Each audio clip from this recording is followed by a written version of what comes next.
Delegates gathering in Davos for the annual meeting of the World Economic Forum are faced with a daunting range of global challenges. Worsening conflicts, worsening climate change, a weak global economy, fears over artificial intelligence, attacks on commercial shipping in the Red Sea. In its report published Wednesday, the summit organisers said disinformation is the biggest short-term risk.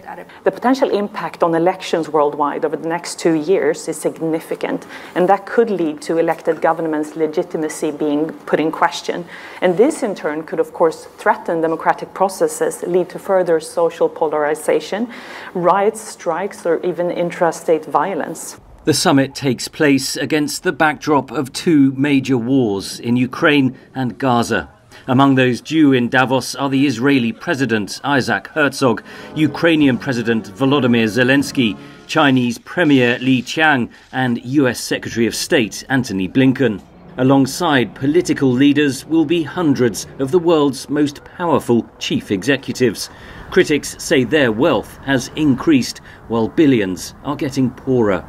Across the world, people are feeling extraordinary hardship. And at the same time, there's a few sprinting off at the very top into the distance. And some of them will be in Davos. And it is, yes, a space for dialogue, for important discussions, even for holding political and business leaders to account. It's why organizations like Oxfam take part. But it's also not an international democratic space in which, transparent, accountable decisions are being made. Summit organisers say it's vital to bring together political and business leaders to find solutions to the world's myriad challenges. Henry Ridgewell, VOA News, London. All right, shalom, shalom. First and foremost, before I get started, as always, I want to give all praises, honor, and glory unto Yahweh Bashim Al Shai, Waharakha Kwadash, which Yahweh, that's the name of the Heavenly Father. Yahweh Shai, that's whom the world ignorantly calls Jesus Christ, it's his true name. And the Rakha Kwadash, that is the Holy Spirit. And I also want to give double honors to the apostles and the elders of Great Millstone, who rule and teach well in the scriptures. And salutations to all the brothers out there who are pushing his word in all truth and in all sincerity. And this was just a quick clip, all right, from the news media Voice of America, all right. And they were, as you heard, going into what the World Economic Forum said was the biggest threat, okay, to society. And as you heard, it's what? Disinformation, all right? It's not climate change. It's not these wars that are brewing throughout the entire world, okay? It's not attacks on, these ships that contain all sorts of goods, okay, that need to, get shipped off, throughout the world. No, those things aren't, as important as disinformation, all right? And you see, what's happening is these Edomites, in particular the elites, all right, they're feeling the pressure, all right?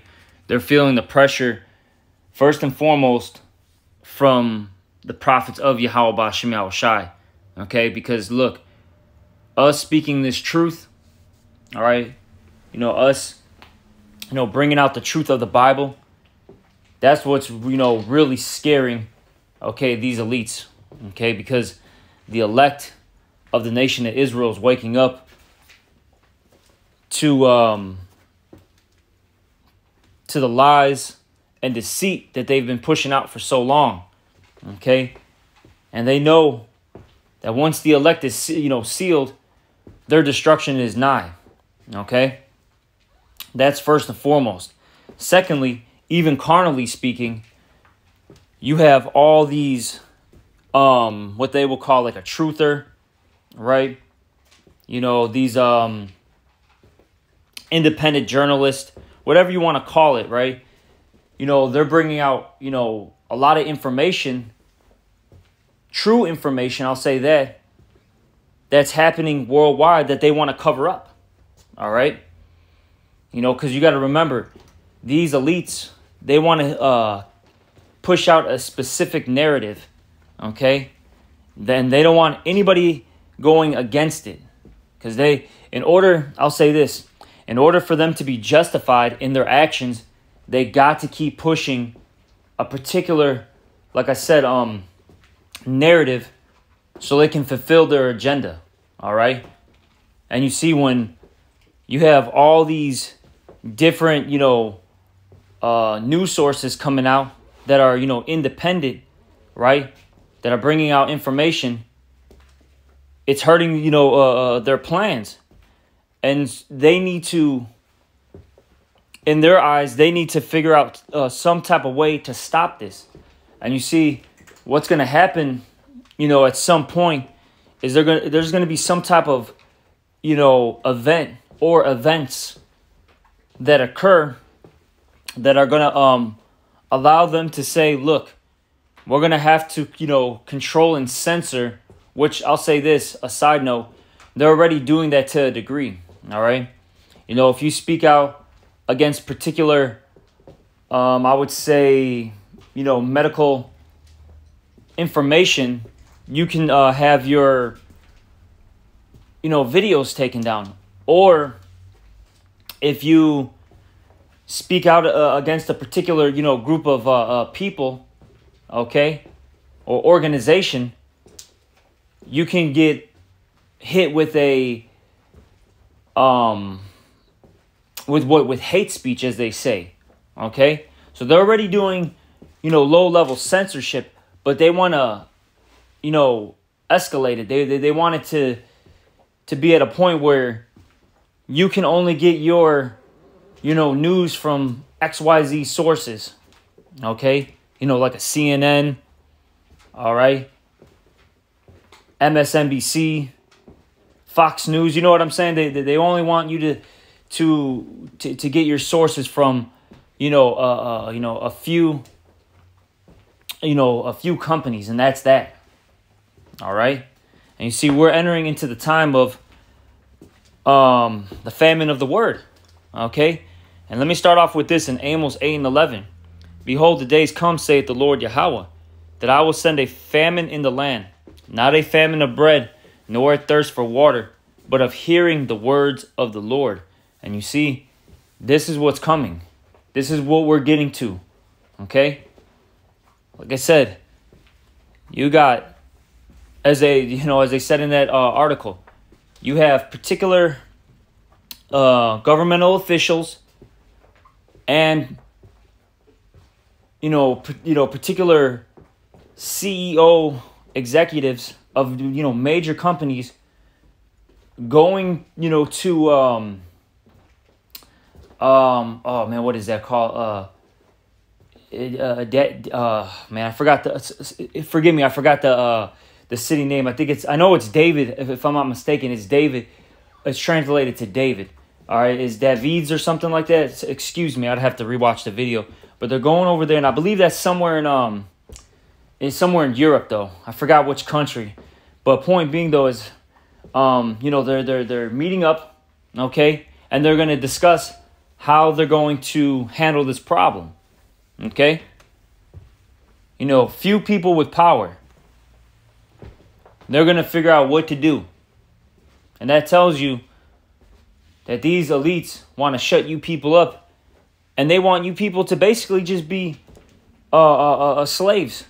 Where you barely get, some food rations, so a little bit, you got a couple clothes on your back, and then they want you to, to live basically in dormitory style, all right, conditions.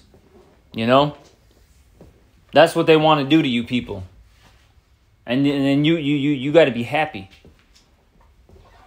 All right, that's it. That's what they want to do to you, and really, they really want to kill off a good chunk of the people. This is the agenda of the elites. All right, this is what they want to do. So times are getting serious. A point being, though, is mind you, this organization, okay, that's I'll say this for you Americans, this organization that's not a part of your government, is making decisions for you. See, that's what's happening in the world right now. Okay? Well, it's been happening, but I'll say this. Now it's, getting, brought forth, all right, to the spotlight. That basically your government isn't the one in control. Who's in control is the World Economic Forum, the CDC, so on and so forth. These are your, organizations that are telling your government officials, this is what you have to do. We're going to give you some advice, okay? We're going to advise you to do X, Y, Z things. And then and the government officials are going to follow, okay? And you see, just a little side note, the reason why they do all this stuff is because these organizations can't get caught up, all right, with with any type of punishment, so to speak, with the under some type of government law. You see? All right. It's just little slick ways that they do to get out of trouble, so to speak. But let me keep reading. Amos 8:11. Behold, the days of famine saith, the days come, saith the Lord Yahweh, that I will send a famine in the land, not a famine of bread, nor a thirst for water, but of hearing the words of the Lord. And they shall wander from sea to sea, and from the north even to the east. They shall run to and fro to seek the word of the Lord, and shall not find it. Okay, and this is going into when the prophets aren't going to be on the YouTubes, okay, the TikToks, the Twitters, you know what I mean? All that's, going to go. You're not going to see us in the streets. And then a lot of people who've either, seen us on the, on the streets or seen us on video, whatever, right? Their cousin or their son or their father, was, involved in the truth. Now they're going to try to find them, all right, when all hell's breaking loose. But by that point, you're not going to find the men of the Lord. They're not going to, be worried about teaching. It's too late now. We've been teaching for the longest. You should have listened. That's why the scriptures in the book of Isaiah it says this: seek the Lord while he may be found. And how do you find the Lord? By getting the knowledge, wisdom, and understanding from the prophets. Okay? That's how you seek the Lord. First and foremost, getting the understanding from the prophets. Okay? And then after that, once you, start, getting more understanding, then you start developing your own personal relationship with Yahweh Bashim Yahweh Shai. But I'll say this, you got to go through through a man of the Lord first. Okay? You have to. Whether you believe it, like it or not. Okay? But I'll say this, hey, that time's coming where you're not going to be able to find us. It's going to be too late. That's why the time is now. Get it while you can. Because look, these elites, they're moving in. They're getting tired of they're getting tired of being exposed. Because look, we're in the time of this. All right, let me get this out real quick. In the book of Jeremiah, the 49th chapter, it says that what? Esau is being made bare. Okay? He's being made bare. All right? Basically meaning he's being exposed. Where's that at? Okay, here we go. Straight to the point. This is Jeremiah 49:10. But I have made Esau bared. I have uncovered his secret places. He shall not be able to hide himself. You see, we're in that time period right now. Because look, these things weren't being exposed in the 1950s. The 60s, 70s. You know what I mean? These things were not being exposed like this. Things are coming out every day. All day. You see, you got, particular groups of people that have underground tunnels in New York City, right? And, what's being said, it's, used for sex trafficking, for human trafficking. Okay? I'm going to say it like that. You know, that's a big thing right now. You know, you can look it up. All right? You know, you have the government being exposed left and right. You know, with whether it be some type of scandal. You know, let's just say an Epstein list. You know what I'm saying? Whether that comes out, or you know, whether particular events during wars are coming out, right? This guy's being exposed left and right. What's going on in the music industry? You know, the out there in Hollywood. So things are happening, and what's being shown to the world is that one, Esau is the so-called white man. That's his true biblical identity. That's first and foremost. Prophets are saying, look, this is who this guy really is. Okay, that's first off. And then look at the crimes that he's doing. Look at all the heinous acts that he's doing. Look at all the inhumane things that he's doing. Look, this is the guy. This is the problem. And everyone's starting to point to these, individuals. And see, now they're getting backed up to a wall. And they're getting scared because basically people aren't looking to them for answers, for guidance. People aren't seeing them as, the hunk of the earth anymore. People are seeing this guy as the damn devil, okay? As the wicked, as an evil man. And you see, for the longest, Esau, was deceiving everybody, okay? And that's how he was retaining his power. Because I'll say this, you got to remember. See, Esau came in with that sword first, right? He came in violently. But after that, he, those horns that were on his head, so to speak, went back down, right? And then, he put on the suit and tie, all right? Spoke softly to you, gave you a smile, a pat on the back, a handshake. And he was making you feel like that he was a changed man, that he was a good guy.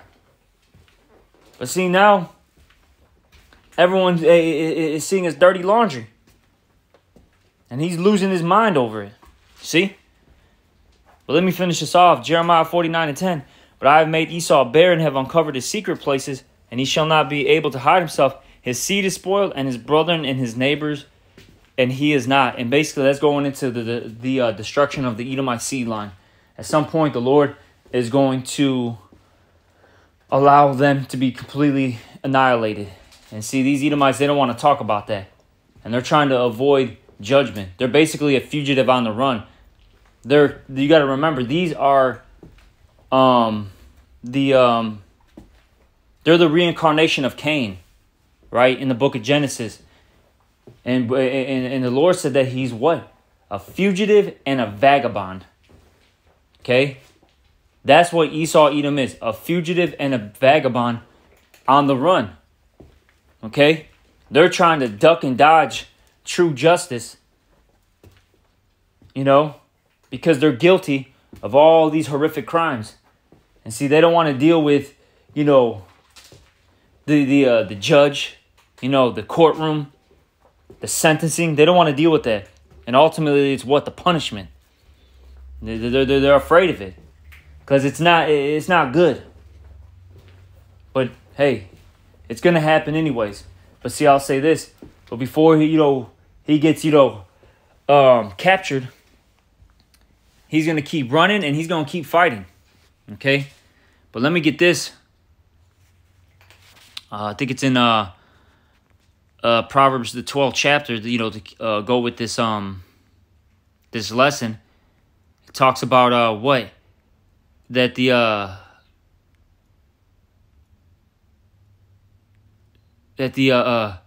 hold on, let me get this. Here we go. It says that what? That the lip of, let me get this, Proverbs 12:19. The lip of truth shall be established forever, but a lying tongue is but for a moment. You see, a lying tongue is but for a moment. All right? See, Esau was only able to, promote lies and deceit for so long. It was but for a moment. Hey, the scriptures even say it in the book of Job. What? Talking talks about the hypocrite is but for a moment, you know. The time of the hypocrite is but for a moment, you see. And the hypocrite's an actor, basically a liar. So all these things were eventually, you know, they were going to come to naught. They were going to fall. But see, truth's always going to prevail. You know? See, because the thing about lies, you have to create a web, you know? You got to be like a spider and you keep creating webs. But see, eventually, all that web spinning is going to get you, you know, tied up. You're going to get tied up by your own stuff, you know? And that's what's happening to Esau. He's just getting tied up. And he, you know, he's like I said, getting exposed, and he's eventually gonna take that big L. All right? But see, with all this being said, this man, he's gonna come down with his wrath. And let me get that real quick in the book of Revelation. See, he knows he's running out of time. All right? He knows he's running out of time. This is Revelation 12:12. Therefore rejoice, ye heavens, and ye that dwell in them. Woe to the inhabitants of the earth and of the sea. For the devil is come down unto you, having great wrath, because he knoweth that he hath but a short time. And you see, these Edomites, they know that they have a short time. All right?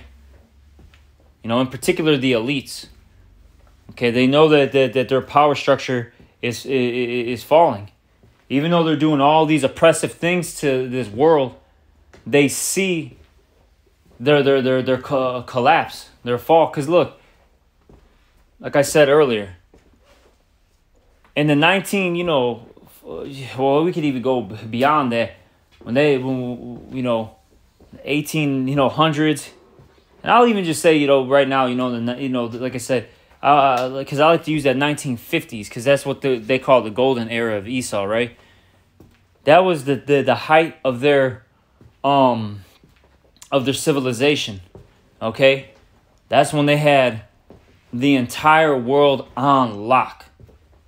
All right, you know, the average Edomite, no matter where he was at, was doing great. Okay. None of the nations were bucking up. Nobody was fighting this guy. It was the only type of wars you really seen was Edomites versus Edomites. That's it. Not like how it is now. We got Ishmael rising up, Moab. All right, these Hamite nations. No, it wasn't happening back then. But now it is. So this guy sees it. Then he's really ultimately, like I said, the biggest threat is the Israelites coming back to who they are. That's what's really scaring them, because as I mentioned earlier, once the elect is sealed, it's done. It's done.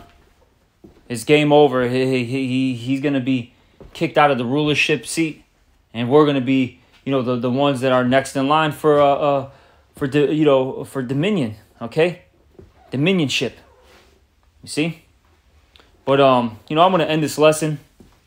Sorry I talked a little bit in this one. But I just had to make a couple points because, these Edomites, they're doing a lot of things behind closed doors. All right. And, it's got to be told. We got to, mention these things because, not everybody knows about it. And then two, the other thing is, we got to get prepped up. This stuff is good. It's going to come swift.